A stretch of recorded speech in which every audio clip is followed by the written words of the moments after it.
ハロービューティフルサウンズという曲です。どうもありがとうございました。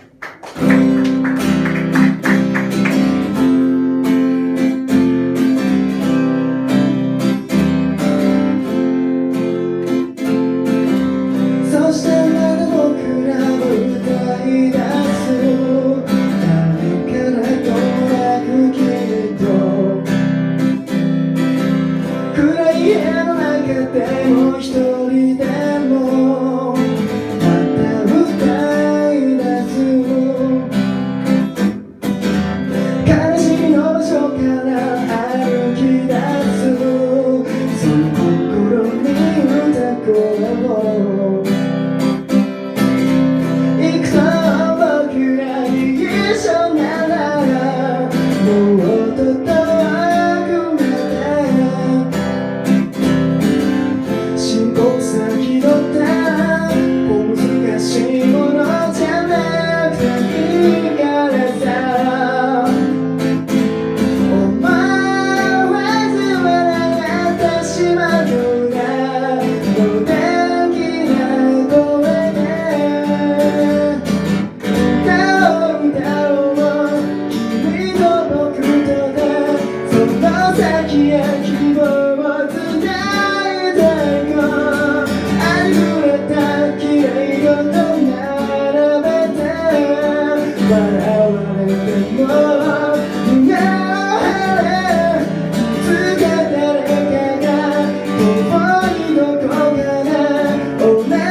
僕らは互いに補おうとする君がいてく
した。佐々木耕介でした。